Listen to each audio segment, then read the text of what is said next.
Glória a Deus. Amém. Amém. 12:3 de Êxodo, nós temos uma sentença bíblica quando Moisés está trazendo ao povo aquilo que Deus falou com ele sobre a Páscoa. Eu quero pensar com vocês sobre esse preparativo lindo da Páscoa para nós meditarmos em algo muito importante e essencial para nós, da igreja cristã, hoje, nos nossos dias atuais. Quero louvar a Deus pelos nossos irmãos que estão nos ouvindo aí depois, o pessoal da Casa de Pão, vão estar, os líderes principalmente, vão estar escutando essa ministração depois pelo nosso canal. Vocês que estão nas Casas de Pão, assim, é fantástico. Como disse a Keila, vale a pena. E eu creio que nós veremos todos vocês ainda nas Casas de Pão. E aqui, e não só aqui, em todo o nosso campo, para crescermos na graça e no conhecimento. Irmãos, o tema de hoje que eu quero pensar com vocês, a graça não é de graça. A graça não é de graça. Nós vemos aqui no capítulo 12, versículo 3, está dizendo assim: falai a toda a congregação de Israel, dizendo, aos 10 deste mês, tome cada um para si um cordeiro, segundo as casas dos pais, um cordeiro para cada família. Aqui nós estamos vendo, depois se você olhar o versículo 7 e 8, diz assim, tomarão do sangue, eu vou ler na minha versão aqui, depois você acompanha lá. E tomarão do sangue e poluão em ambas as ombreiras, na verga da porta, nas casas em que comerem. E naquela noite comerão a carne assada no fogo, com os pães asmos, com ervas amargas a comerão. Versículos 12 e 13. E eu passarei pela terra do Egito à meia-noite, e ferirei todo o primogênito da terra do Egito, desde os homens até os animais. E sobre todos os deuses do Egito farei juízos. Eu sou o Senhor. E aquele vos será por sinal, e aquele sangue vos será por sinal. Nas casas em que estiverdes, vendo eu sangue, passarei por cima de vós, e não haverá entre vós praga de mortandade, quando eu ferir a terra do Egito. Queridos, aqui nós temos a instituição de Deus. Aqui acontece a última praga do Egito, a última praga das 10 pragas, aqui que é a mortandade dos primogênitos. Bem, qual é a função de Deus de fazer com que essa praga aconteça e que morra todos os primogênitos? Uma das funções era liberar ou amolecer o coração de Faraó, para ele liberar o povo. Mas no versículo 12, tem uma sentença interessante. Tem uma sentença interessante que nós precisamos entender. Também o objetivo de Deus era fazer juízo sobre todos os deuses, e está em minúsculo, do Egito. Então, uma das funções também dessa mortandade dos primogênitos era um juízo de Deus contra a idolatria. Deus estava levando um juízo a Israel e aos egípcios. Por quê? Porque o povo estava há 400 anos no Egito. Estavam presos há 400, estavam escravos há 400 anos no Egito. Os primeiros anos, eles tinham até um certo poder, uma certa autoridade, enquanto José viveu, enquanto Faraó viveu ali no tempo de José. Mas a Bíblia diz que surgiu um outro faraó que não conhecia José, isso é, não respeitava os feitos de José, e começou a subjugar o povo. Ao subjugar o povo e ao povo nascer dia após dia e conviver com aquele panteonismo egípcio, que era muito maior até do que o panteão grego, aquelas divindades, tinha Deus para todas as coisas, tinha Deus para a chuva, Deus para o fogo, Deus para plantar o trigo, Deus para o rio, Deus para o peixe, Deus para isso e para aquilo. Era muito complexo o sistema de divindade egípcia. E o povo de Israel que ali vivia, passa a viver e a conviver com o sistema idólatra egípcio e absorve a idolatria egípcia. Isso quer dizer que as pessoas israelitas ali que tinham chegado, perderam o foco, perderam a direção, perderam o norte de servir somente a Deus, ao Deus de Abraão, de Isaque e de Jacó. E passam a conviver com aquela idolatria, com aquele sistema corrompido do Egito. não muito diferente de nós, que muitos de nós cristãos dizemos-nos não idólatras porque não vamos ajoelhar-se à frente de uma imagem, mas nos acostumamos com aquilo que também é idolatria no mundo e convivemos com essa idolatria, absorvemos essa idolatria e vivemos essa idolatria, que é preciso nós termos um certo cuidado. Porém, não é o caso sobre idolatria hoje, mas o que eu quero dizer, e quero que você compreenda comigo, que essa ação de Deus de derrubar, de matar, de destruir os primogênitos, também era um juízo de Deus para os irmãos hebreus, para os hebreus que lá viviam. Deus estava trabalhando para um juízo. Porém, meus irmãos, dentro desse contexto do juízo, ele elege um povo para preservar. Ele elege alguém para receber a sua graça. Muitos de nós, de repente, até aprendemos equivocadamente que a graça só existe no Novo Testamento, a graça só tem em Jesus. Mas não, a graça ela existe desde que Deus não fulmina Adão, lá no Éden. Deus não fulmina Adão pela sua graça. Adão merecia ser fulminado. Mas a graça aparece lá e vem aparecendo. E aqui aparece de uma forma muito linda a graça.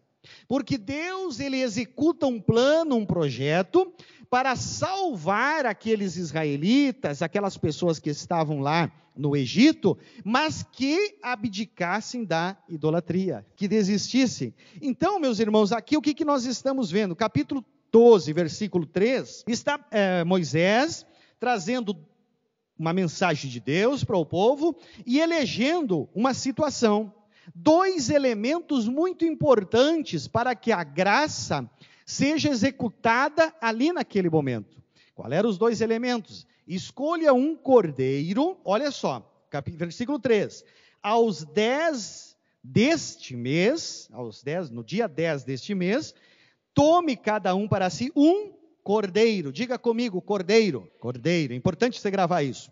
Eleja um cordeiro, segundo as casas dos pais de cada um, mas se a família for pequena para um cordeiro, então tome só com o seu vizinho, perto de sua casa, conforme o número de pessoas que lá estiverem. Para, ao comer de cada um, farei isso para a conta do cordeiro. Versículo de número 6, 7, 8.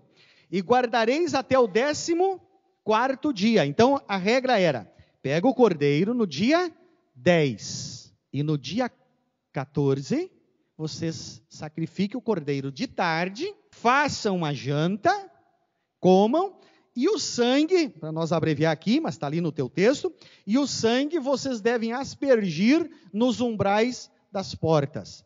Para quê? Para que à meia-noite passe o anjo destruidor, ou passe o devorador, ou passe o destruidor, depende da tua tradução, e que vai matar todos os primogênitos do Egito. Interessante. Vai matar os primogênitos que estão no Egito, em que na casa não estiver o umbral. Não estava dizendo assim, eu matarei todos os primogênitos egípcios. Ele estava dizendo, eu vou matar todos os primogênitos que estão no Egito e que não tem sangue nos umbrais das portas. Então quer dizer que a graça, Deus pela sua misericórdia, resolveu de preservar os hebreus que lá estavam. Ao resolver de preservar aquele povo que estava pedindo por misericórdia ali, ao resolver, ele já então, imediatamente, ele efetuou a graça.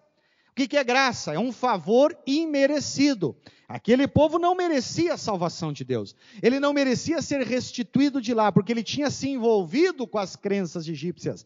Ele tinha se envolvido com os deuses egípcios. Eles tinham se acomodado dentro daquele sistema. Mas Deus, pela sua misericórdia, ele resolve de dispensar graça. Um favor que eles não mereciam, de permitir que eles saíssem de lá, de dentro daquela prisão, daquele processo que eles viviam no Egito. Bem, ao fazer isso, Deus diz assim, mas eles já tinham recebido a graça, Deus já tinha decidido. Deus decidindo, está decidido, concorda comigo? Então, quando Deus disse assim, olha, decidi, eu vou libertar os hebreus, ou vou libertar quem estiver no Egito, que tiver o sangue no umbral, está decidido. A graça já tinha acontecido, a redenção deles já tinha acontecido.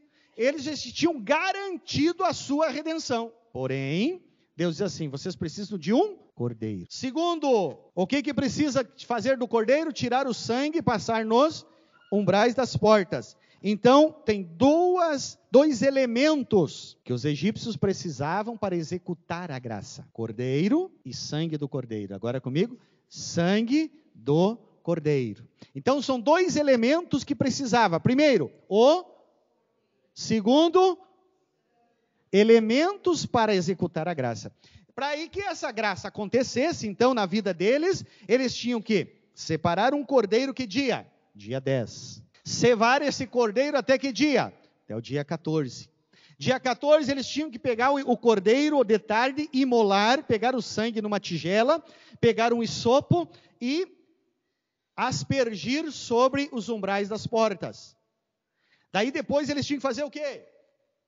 Comer o cordeiro, todo, com ervas amargas e não deixar nada. Se ficasse alguma coisa antes da meia-noite, o que era para fazer? Queimar, destruir. Porque à meia-noite passaria o destruidor. A maioria dos hebreus, a maioria dos rabinos entende que Deus mandou Satanás fazer isso. Não foi Deus que foi lá e matou os primogênitos. A maioria dos rabinos entende que Deus autorizou Satanás a fazer essa destruição. Muito pouco deles acham que foi um anjo mandado por Deus. E 0 deles acham que foi Deus. Porque Deus não destrói. Bem, o que acontece? Importante também nós entendermos por que esse termo à meia-noite. Eu vou tentar passar para vocês alguma coisinha lógica para vocês entenderem no mundo espiritual isso. Porque na versão hebraica não está falando meia-noite como nós, assim, meia-noite, 12 horas. Ele não está levando nós para o cronos, para o horário. Ele está levando para um tempo, para uma fase, para um momento. E ele diz assim, no meio da noite, na metade da noite, na divisão da noite. Por que isso? Pensa comigo, se você, vamos pensar aqui com o pedreiro Lucas e o engenheiro Douglas. Se você tem 2 blocos e você coloca ele numa construção e você cola ele, quando você aproximar da divisão desses blocos, sempre você vai encontrar um hiato. Não tem como tu fazer 2 blocos se fundirem. São dois corpos e eles têm um meio. Tem um ponto de emenda. Ele sempre vai ter um hiato. E Deus está dizendo isso. Deus está dizendo, é interessante, se for aprofundar ali para dentro do hebraico, você vai compreender que ele está dizendo, eu vou criar um tempo no meio da noite para agir. Há uns rabinos, eu estava estudando esses tempos, faz tempo que eu estava lendo isso, e agora eu lembrei. Eu estava lendo sobre isso, e alguns rabinos pensam que Deus para o tempo naquele momento. E que o anjo destruidor, ele para o tempo e cria um hiato do tempo para essa matança dos primogênitos. Por quê?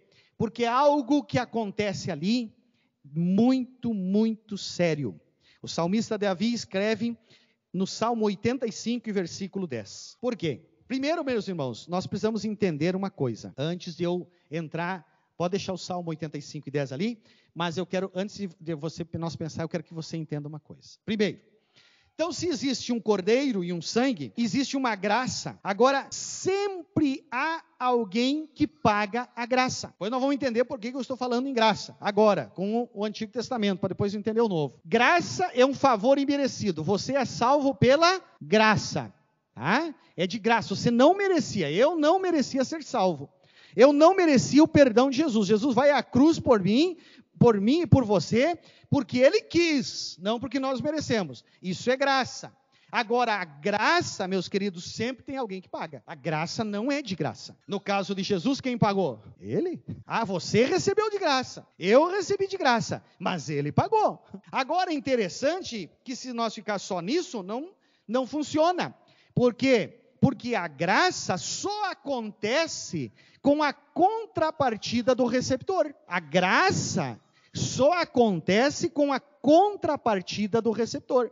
Se uma família, pensa comigo, olha para mim aqui, pensa comigo. Se uma família hebreia pegasse o cordeiro no dia 10 e matasse no dia 11 e aspergisse o sangue na porta no dia 11, vocês acham que o anjo deixaria vivo o seu primogênito? O que vocês acham? Não. Tinha uma regra, tinha um padrão. Dia 12, dia 13, não, dia 14. Se eles pegassem o cordeiro dia 14, imolassem dia 14 e colocassem o sangue lá no dia 14. Tinha regra, tinha um padrão. Havia uma contrapartida. Então, a graça, ela só é executada quando o receptor faz uma contrapartida. Se você não decidir de aceitar Jesus, de receber Jesus como teu Senhor, você não vai receber a graça. É uma contrapartida. Agora, o que é interessante, meus irmãos, e que eu estava pensando no Salmo 85, versículo 10, o salmista Davi, entendo eu, não achei aí nenhuma raiz teológica que pense assim, mas entendo eu que Davi, ao escrever esse salmo, quando ele diz a misericórdia e a verdade se encontraram, a justiça e a paz se beijaram. Quando ele está dizendo que a misericórdia e a verdade se encontraram, Davi não era um salmo profético, aqui não é um salmo profético, aqui é um cântico de Davi das misericórdias de Deus que já aconteceram. E quando ele está dizendo isso, eu penso que ele está lembrando de de Êxodos. Ele está lembrando desse fato aqui. Por quê?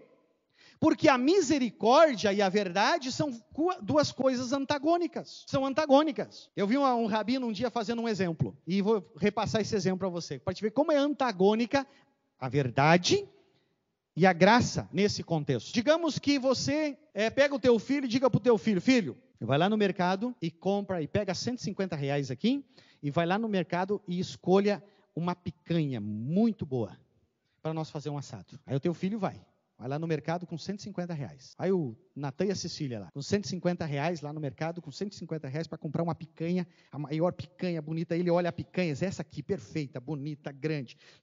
Esse boi aqui tinha uns 600 quilos, dá quase 2 quilos e pouco de picanha. E aí você vai lá e o balanceiro bota na balança a picanha, R$159,90. Quanto você levou, Natan? 150. Aí a verdade é que você não tem dinheiro para pagar a picanha. A verdade, não é verdade?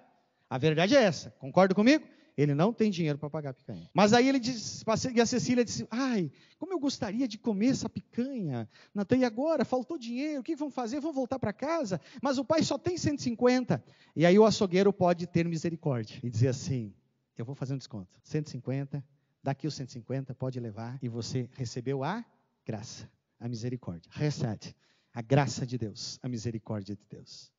Então, a verdade, para que o Natan conseguisse levar a picanha de 159, ele precisou quebrar a verdade. A verdade é que ela vale 159, mas agora ela não vale mais, porque a graça assumiu. No contexto humano, a graça e a misericórdia, a misericórdia e a verdade não conseguem. A verdade é que eu sou um pecador. A verdade é que o meu destino é o inferno. A verdade é que eu não mereço nada. Eu preciso, por causa da minha estrutura, eu preciso, perante Deus, estar em juízo. E se você observar, ao continuar desse salmo, você vai entender. Perante Deus, eu estou em juízo e estou em débito. E não adianta. Todas as minhas boas ações, todo o meu bom comportamento, tudo o que eu faço de santinho, não vai me dar direito de entrar na eternidade. Essa é a verdade. Agora, existe uma necessidade da graça, a graça. Agora, nesse dia em que o anjo passa executando, está acontecendo a verdade e a graça ao mesmo tempo. Por isso que eu entendo que Deus faz um hiato no tempo. A graça e a verdade andam junto. A verdade é o juízo. A verdade é o juízo. Nós temos uma verdade sobre nós, um juízo sobre nós, uma dívida que nós temos. Agora, a graça, ela elimina essa dívida, ok? Agora, naquele momento, dentro daquele contexto, Deus faz um hiato no tempo e entra com a graça e a verdade junto, o juízo de Deus. E o juízo de Deus vai executando o quê? Os primogênitos. Irmãos, creio eu, que muito hebreu não matou cordeiro, que muito hebreu não passou sangue nos umbrais das portas, porque ele disse, não, eu sou de linhagem, eu sou filho de José, eu nunca me ajoelhei aos deuses egípcios, eu vivo uma vida aqui regrada, eu obedeço às ideias de Abraão, eu não preciso do sangue. E o anjo da morte passou lá e matou seus primogênitos. Mas eu também acredito que muito egípcio que viviam com os judeus, e já tinham visto os milagres de Deus na vida dos hebreus, disse assim: eu vou matar um cordeiro. Aleluia. E eu vou pegar o sangue. E eu vou sair daqui sem dano. Por isso que Davi está dizendo: a misericórdia e a verdade se encontraram. E a justiça e a paz se beijaram. Queridos, vamos para João agora então. João capítulo 1, versículo de número 14. João 1 e 14. Famoso texto que nós conhecemos, né? E o verbo se fez carne e habitou entre nós. E vimos a sua glória, como a glória do unigênito do Pai, cheio de graça e verdade. O que acontece lá no Egito? Passa a graça e a verdade em um ato temporal, no momento, no meio da noite. E muitos são mortos, são ajuizados, mas muitos são beneficiados pela graça. Aqui está o texto dizendo: quem é esse cara? Quem é que pode unir a graça e a verdade? Quem que pode unir a graça e a verdade? Primeiro, lembrança, o que é preciso para a graça? Aleluia. Você está entendendo? Aqui está falando de alguém que a palavra habitou entre nós, como a glória do unigênito do Pai, cheio de graça e verdade. Está aí o Cordeiro. Versículo 16, Tanise, por favor, 16 e 17.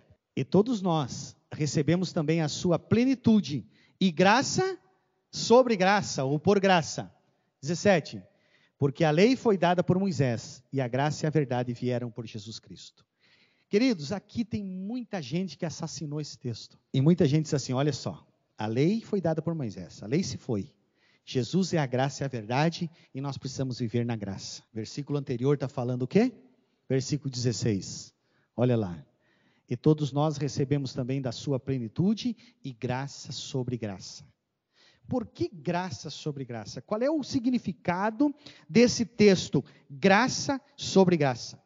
Primeiro, versículo 14 está falando que o Cordeiro é graça e verdade. E depois ele vem como explicando que, mesmo assim, nós recebemos quem? Jesus em sua plenitude, Jesus completo, Jesus o Salvador, o Redentor, o Cordeiro de Deus que tira o pecado do mundo. Nós recebemos, e aí, porque ele tem a graça sobre graça. O que quer dizer isso, meu irmão? Quer dizer que, escute isso, quer dizer que aquela graça que através da lei, que nós vemos acontecer lá em Israel, tantas vezes a graça de Deus veio sobre Israel, tantas vezes esse povo foi protegido pela graça de Deus, pela misericórdia de Deus. Erravam, caíam lá nos babilônicos, Deus pela sua graça trazia de volta. Erravam e pediam Deus um rei, Deus permitia um rei pela graça, Deus permitia que esse rei se transformasse em bênção para eles, e assim por diante. A graça sempre andou com eles. Mas a graça sempre andou com eles, mas nunca resolveu todo o problema deles. Porque a graça estava atrelada a uma lei, estava atrelado a uma normativa somente, estava atrelado a um comportamento. Agora vem alguém na sua plenitude e tem graça sobre graça. Aleluia. O que quer dizer isso? Quer dizer que a graça de Jesus, do Cordeiro de Deus, que é a verdade e a graça junto, ela ultrapassa a graça até então. Não é que terminou, que é a graça surge agora. Com todo respeito, né, os luteranos, solamente la graça, só la gracia, só la gratia, né? Não, essa graça ela também existe desde a origem do homem. Deus sempre está tendo. Agora vem o Cordeiro de Deus, que tira o pecado do mundo, aleluia, com uma graça mais excelente. Por quê? Porque ele tem condição de ser juiz e gracioso ao mesmo tempo. Ele disse: eu sou a verdade e a vida. Não dá para nós entrar nesse texto, porque às vezes a gente pensa somente, quando Jesus diz a verdade, porque ele não mente. A verdade, ele está falando disso. Eu sou o juízo. Porque Jesus, que você e eu conhecemos através das Escrituras, ele não voltará mais como graça. A outra vinda dele aqui não é graça. A outra estada daqui, ele virá como rei, como juiz, como verdade, como justiça. Ele virá olhando os umbrais das portas, para ver se tem a segunda parte. Ele é o Cordeiro, e ele já verteu o sangue. Agora ele olhará os umbrais das nossas portas espirituais, para ver se lá tem sangue. Ele virá dessa forma, ele virá justo, juiz. E nós precisamos compreender isso. E aí o texto está dizendo então, que essa graça de Jesus é além da graça. Aí o 17 está dizendo, porque a lei foi dada por Moisés, mas a graça e a verdade vieram por Jesus. Por isso que João diz, em João 1:29, o João Batista diz assim, o verdadeiro Cordeiro de Deus que tira o pecado do mundo está aí. O que acontece aqui no versículo 17? A Torá, meus queridos, ela não consegue, a Bíblia, o Antigo Testamento, a estrutura do Antigo Testamento, ela não consegue por si só, eu seguindo toda ela não consegue fazer o milagre de unir a verdade com a graça. Não tem como. Toda vez que eu leio a lei, que eu estudo a lei, eu enxergo o meu pecado. Toda vez que eu vou para as Escrituras, e eu preciso ir para as Escrituras, eu enxergo o meu pecado. Eu enxergo a verdade. E a verdade vem e me rói, e me mexe, e me incomoda. Agora, quanto mais eu faço isso, aleluia, eu entendo que tem um Cordeiro de Deus que tira o pecado do mundo. Quer dizer que existe uma solução. Eu enxergo os meus pecados. Eu identifico as minhas falhas. A lei aponta os meus erros. Mas não vem Jesus e passa a mão sobre os meus erros. Escute isso. A lei aponta os meus erros. A palavra, texto, mostra os meus erros. E não vem Jesus e passa a mão sobre os... Ai, queridinho, você é amadinho do Pai, eu sou apaixonadinho por você, você é meu queridinho. Então tá bom, queridinho, você pediu perdão, eu vou te perdoar e tu pode continuar fazendo como estava fazendo. De jeito nenhum. Ele diz assim, ei cara, eu morri por você. Eu verti o meu sangue por você. Eu dei tudo que eu tinha por você. Eu vou te perdoar. Mas ele disse para aquela mulher, vá e não peques mais. Amém? Portanto, meus queridos, nós precisamos compreender isso. O Cordeiro que faz esse milagre. Tá? A Torá nos mostra, a lei, a palavra, nos mostra que o milagre de atuar graça e verdade junto é impossível humanamente. Agora, Jesus nos mostra, o Cordeiro de Deus faz esse milagre. Ele vem com a justiça e verdade, mas vem com a graça. Vamos entender, eu quero que você entenda um versículo da Bíblia, no capítulo 1 de Coríntios, capítulo 5, versículos 7 e 8. 1 Coríntios 5, 7 e 8. Eu quero que você compreenda um pouquinho mais, eu sei que você já entende muito bem. Olha o que diz aqui, ó. Purificai-vos, pois do fermento velho, para que sejais uma nova massa, assim como estáis sem fermento. Porque Cristo, nossa Páscoa, foi sacrificado por nós. Parei um pouquinho. Olha só. O que acontece na Páscoa? A partir da Páscoa, começa uma regra. O que acontecia? Antes da Páscoa, toda a família hebraica, todo aquele que quer cultuar, quer fazer a festa de Peshá, na Páscoa, ele tira tudo que é fermento que existe na sua casa. Tudo. Ele rapa todo o fermento que tem na sua casa. No dia 10 aqui, do primeiro mês, que é o padrão da Páscoa hebraica, toda a casa hebraica não tem nada de fermento. Para dizer assim, não quero nada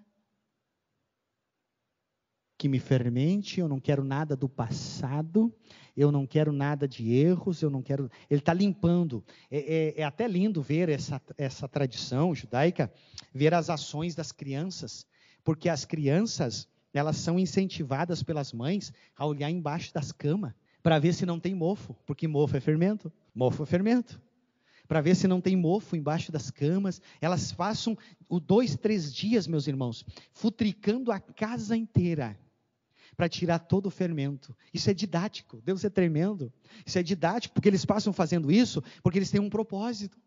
O propósito é limpar toda a mancha, tudo aquilo que gere, não está falando que o fermento vai trazer problema, mas que gere uma fermentação, uma mistura com o mundo. E aí Paulo está falando sobre isso. Ele diz, purificai-vos, pois, do fermento velho, para que sejais uma nova massa, assim como estáis sem fermento, porque Cristo, a nossa Páscoa, foi sacrificado por nós, Cordeiro de Deus. Vamos lá, versículo 8. Por isso, façamos a festa, não com o fermento velho, nem com o fermento da maldade e da malícia, mas com os ázimos, o pão sem fermento, da sinceridade e da verdade. O que Paulo está trabalhando? No continuar desse contexto, o apóstolo Paulo está dizendo assim, a lei, a enfermidade da lei, ficou cravada na cruz. E alguns entendem ali, que a lei de Deus ficou cravado na cruz.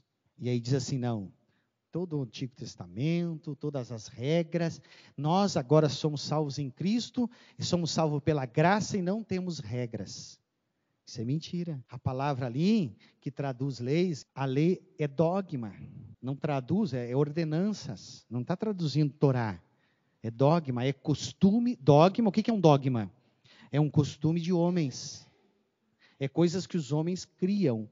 Paulo está dizendo que essas coisas que os homens criam, esses dogmas, eles estão cravados na cruz.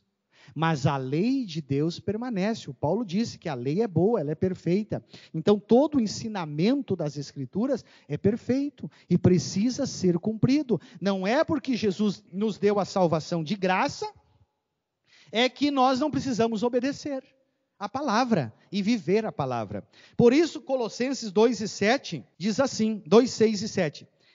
Colossenses capítulo 2, 6 e 7, para nós analisarmos aqui. Olha só, 2 e 6. Como, pois, recebeste o Senhor Jesus Cristo, assim também você recebeu Jesus Cristo. O que você deve fazer?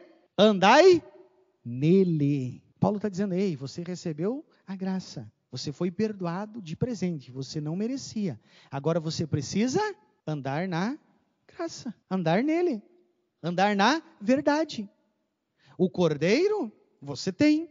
O sangue, você tem. Mas o procedimento, você precisa fazer. Versículo 7. Enraizados e edificados nele, e confirmados na fé, assim como fosse ensinado, nela abundando em ações de graças. Então, o que ele está dizendo assim? Olha, você precisa estar enraizado em Jesus. Você precisa andar nele. E confirmados na fé. Qual é o conceito de fé que eu já passei para vocês aqui? O que seria o conceito de fé? Isso nós precisamos trabalhar. Eu quero trabalhar mais seguido esse ano. Fé, no conceito de fé, no conceito hebraico, é obediência confiante. Eu confio porque eu obedeço. Eu obedeço porque eu confio. Isso é fé. Fé não é acreditar em Deus. Fé não é achar que Deus faz coisas grandes. Não é só isso. Fé é confiar obediente. É dizer assim, olha, eu estou pedindo, estou confiando que Deus vai fazer acontecer na minha vida algo porque eu obedeço Ele. Ontem eu recebi uma mensagem de um irmão lá de Esperança, ele disse assim, pastor, o que vai dar nisso? Aqui não chove há tantos dias, eu nunca vi uma seca como essa. E eu disse, é verdade, é verdade. E você tem orado? Eu pedi para ele, eu tenho orado.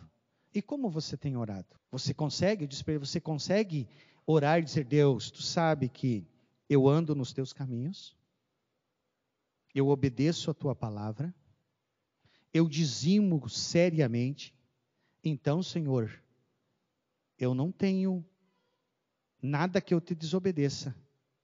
Eu preciso de um milagre na minha propriedade. Eu preciso água para os meus animais e eu preciso que a brotação surja. Não sei de onde você vai mandar água, Deus. Isso é fé. A fé é dizer, Senhor, manda a chuva, mas não faz nada. A irmã Suzana esteve ali em casa há pouco, né, irmã Suzana? e pedindo uma oração, não estava bem. Eu disse para ela: irmã, como é que está? Está em ordem? Pode pedir? Não tem pecado aí? Te incomodando? Não tem nada. Então nós vamos orar e Jesus vai te curar. Passou 3 minutos ali, oramos, ela disse: pastor, eu estou curada. Não sinto mais nada. Foi na saúde, não era para a saúde, né? Era para Deus. Você precisa exercitar, sim, a fé. Mas a fé é confiança e obediência. E aí a palavra está dizendo aqui: confirmados na fé, na obediência, na confiança obediente, assim como fostes ensinados. Nela, abundando em gratidão. Eu gosto mais do texto, em gratidão. Sendo grato, querido, Deus projetou a graça para você. Deus deu o seu filho para você. Jesus derramou o sangue dele para ti. A partir disso, o que você tem? A graça. É tua, é presente. Amém? Faça a tua parte. Vamos encerrar? Eu queria ler todo o Coríntios, mas não vai dar certo. Todo o texto de Coríntios. Deixa eu achar aqui. Tanise, coloca lá, 1 Coríntios, capítulo 10. Não dá para te colocar, Tanise, são 22 versículos. E vocês não têm paciência mais para me escutar. Está muito quente, eu concordo com vocês. Vocês já estão cansados do ambiente, mas eu quero que você anote para ler em casa. 1 Coríntios, capítulo 10, versículo 1, fala sobre isso. Mas ele dizendo assim, ó: ora, meus irmãos, não quero que ignoreis que vossos pais estiveram todos debaixo da nuvem. Está falando lá desse momento no deserto. Debaixo da nuvem. E todos passaram pelo mar. E todos foram imersos em Moisés, na lei, na palavra, na nuvem e no mar. E todos comeram do mesmo manjar espiritual. E beberam todos de uma mesma bebida espiritual, porque bebiam da pedra espiritual que os seguia, e a pedra era Cristo. Mas Deus não se agradou da maior parte deles, pelo que foram prostrados no deserto. Estas coisas foram-nos feitas como exemplo, ou como figura, para que não cobicemos as coisas más, como eles cobiçaram. Até aí, para mim, não ir para frente. O que Paulo está dizendo? Ele está dizendo: ei, o povo de Israel são um exemplo para nós. Eles saíram miraculosamente do Egito. Ao andar no Egito, no deserto, o que estava? A nuvem andava com eles. A lei estava com eles, dirigindo eles. A presença de Deus andava com ele. Há um entendimento rabínico. Paulo está falando isso aqui de um entendimento rabínico. Não tem na Bíblia isso. Mas há um entendimento rabínico que aquela rocha que Moisés feriu e que saiu água da rocha, rolava com eles no deserto. E jorrava água, sempre. Eles andaram 40 anos no deserto e os rabinos entendem que aquela rocha não estava lá fixa. Ela rolava com eles no deserto, levando a água cristalina por todo o período que lá eles estavam. Aleluia. Paulo está dizendo que a rocha era Cristo. Oh, eu podia ir muito além, mas eu quero encerrar por aqui. Ele estava dizendo: a rocha rolava com eles. Há um dia essa rocha vem como homem, como Cordeiro de Deus que tira o pecado do mundo. E um dia ele para na frente do templo de Jerusalém e disse: vinde as águas. E aqueles que creem em mim fluirão do seu interior água viva. Aleluia. Tem muita coisa para nós pensar nesse texto. Mas o que eu quero encerrar aqui com vocês. Pode ficar em pé já para você descansar as cadeiras. E já vamos orar. Paulo está dizendo, dentro desse contexto aqui, que é um versículo que também eu preciso que você pense e repense sobre ele. Que está dizendo: não veio sobre vós tentação, senão humana. Mas fiel, versículo 13 do capítulo 10. Mas fiel é Deus, que vos não deixará tentar acima do que podeis. Antes, com a tentação também dará o escape, para que possam suportar. Esse texto foi muito usado assim: Deus não dá carga para quem não possa carregar. Só é possível entender esse versículo se ler desde o 1 até o 22. Paulo está dizendo o seguinte: meu querido e minha querida, só te tira da graça você mesmo. Quando você tomou a decisão de receber Jesus como Salvador, o teu nome está escrito lá no livro da vida. A única borracha para apagar esse livro está na tua mão, está na minha mão. Por isso que Paulo diz aqui nesse contexto, e você vai achar lá, dizendo assim: aquele que está em pé, que acha que está em pé, cuide para que não caia. Ele está dizendo assim, ele nem está dizendo que você e eu podemos estar em pé. Ele está dizendo aquele que acha, porque nós só estamos em pé por causa da graça. Nós só estamos vivos, em pé, salvos, por causa do sacrifício de Jesus.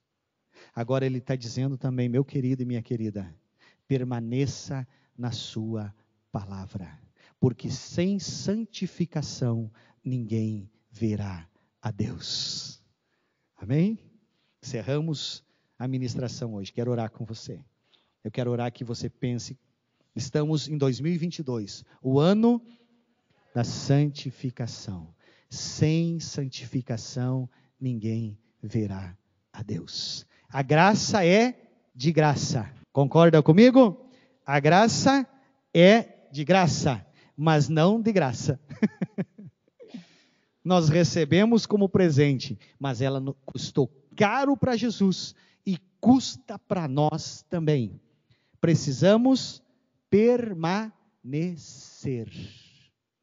Precisamos permanecer. Amém? Salvação tem um custo, também nosso. Decisão nossa de obedecer a palavra. Decisão nossa de viver a palavra. Decisão nossa de cumprir os mandamentos do Senhor. Decisão nossa de manter uma vida santificada na presença do Senhor. Feche teus olhos e vamos orar.